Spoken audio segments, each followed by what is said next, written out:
अगर तुम एक ऐसे यूथ हो और अगर ऐसे टीनेजर हो, तुम अगर डे ड्रीमिंग करते हो तो ये वीडियो तुम्हारे लिए है। आज की इस वीडियो में हम बात करेंगे इस प्रॉब्लम को और इस प्रॉब्लम को सॉल्व करने की कोशिश करेंगे। तो प्लीज इस वीडियो को अच्छे तरीके से देखना और समझने की कोशिश करना। डे ड्रीमिंग है क्या? कभी तुमने सोचने और समझने की कोशिश की है डे ड्रीमिंग का लिंक कहाँ से है? डे ड्रीमिंग का लिंक है तुम्हारे क्रिएटिविटी से। अब तुम्हें लगेगा कैसे, तो इस कॉन्सेप्ट को अच्छे से समझो, तुम्हारा डे ड्रीमिंग खत्म हो जाएगा, मतलब उसका सॉल्यूशन तुम्हें मिल जाएगा। सबसे पहले तुम्हें समझना होगा डे ड्रीमिंग हो क्या रहा है। डे ड्रीमिंग तुम अपने दिमाग में कर रहे हो। तुम्हारे पास एक रियलिटी है, तुम्हारे सामने एक रियलिटी पड़ी हुई है जिसे तुम्हें फिक्स करना है। तुम्हारे पास करोड़ों काम है, तुम्हारे पास कई सारे मिशन है, पर उन चीजों को तुम अवॉइड करके तुम अपने दिमाग में कुछ ऐसी बातों को सोच रहे हो जो कि तुम्हारे लिए प्लीजेंट है, जो तुम्हारे लिए बहुत अच्छी है, तो उससे तुम्हें डोपामिन मिल रहा है। ये तो हो गया पूरी तरीके से डे ड्रीमिंग का सिनेरियो। लेकिन डे ड्रीमिंग आती कहां से? डे ड्रीमिंग इनबिल्ट है हमारे एजुकेशन सिस्टम में और हमारे लर्निंग के प्रोसेस में। अगर कोई भी बच्चा किसी भी तरीके की क्रिएटिव फील्ड में नहीं है,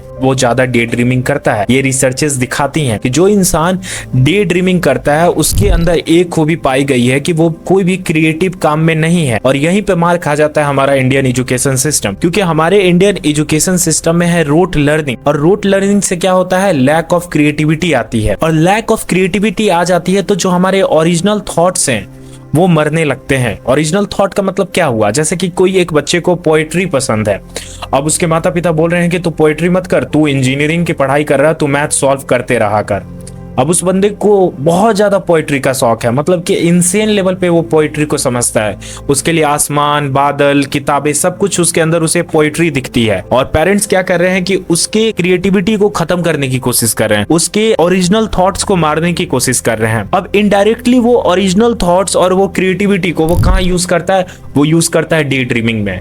ये चीज बहुत खतरनाक है और काफी कम लोग समझते हैं। इसीलिए मैं बोलता हूँ कि अगर तुम्हें कोई भी चीज पसंद है, शायरी पसंद है, कोडिंग पसंद है, एप्लीकेशन बनाना है, तुम्हें एथलीट बनना है, उसे एज अ हॉबी करना शुरू कर दो, तभी जाके डे ड्रीमिंग बंद होगी। डे ड्रीमिंग देखो कोई साइकोलॉजिकल थेरेपी से बंद नहीं होने वाली है। डे ड्रीमिंग होती ही इसलिए क्योंकि तुम अपने क्रिएटिविटी का यूज नहीं कर रहे हो। एक हमारे जो इस पूरे एजुकेशन सिस्टम और इंडियन सोसाइटी में एक बहुत गंदी चीज है, वो है कांस्टेंट कंपैरिजन का।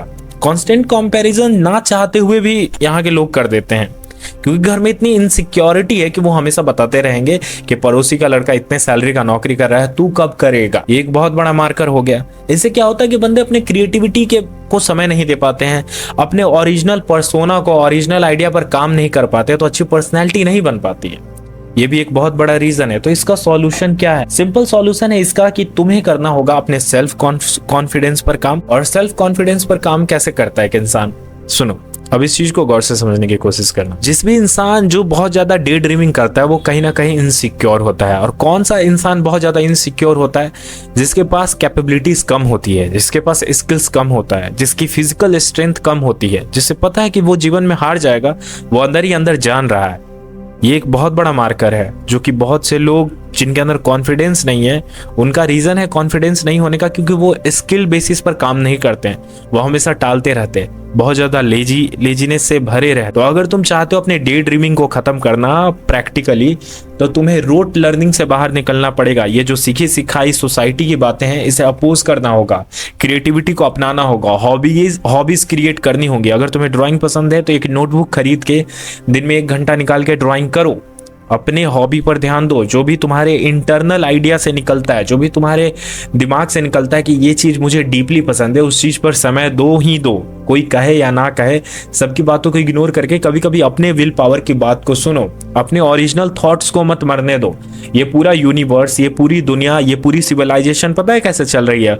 ओरिजिनल थॉट से चल रही है, डे ड्रीमिंग से नहीं चल रही है। तो जहां तुमने अपने ओरिजिनल थॉट को मारा तो तुम तो सहारा लोगे यही डे ड्रीमिंग का। अगर निकोला टेस्ला अगर अपने ओरिजिनल थॉट को मार के डे ड्रीमिंग का सहारा लेते तो उनका ओरिजिनल थॉट क्या था? इंजीनियरिंग की पढ़ाई करना, एक साइंटिस्ट बनना, एक इनोवेटर बनना। निकोला टेस्ला के बायोग्राफी को पढ़ना, वो बचपन से ही इंजीनियरिंग पढ़ना चाहते थे और उनके पापा चाहते थे कि वो प्रीस्ट बने। लेकिन निकोला टेस्ला अपने अंदर का जो उनका ओरिजिनल थॉट था उसे एक्सप्रेस किए, उन्होंने इंजीनियरिंग की पढ़ाई की, वो कितने बड़े इनोवेटर बने। तो इस चीज को समझो, अगर तुम अपने ओरिजिनल थॉट्स का यूज करोगे, अपने लाइफ में हैबिट बना लो, हॉबी बना लो और साथ में पढ़ाई भी करो, तो तुम्हारा डे ड्रीमिंग पूरी तरीके से खत्म हो जाएगा। तुम अपने आप को फुलफिल पाओगे। ठीक है, अपने दिमाग को मेंटल मैस्टरबेट मत करो।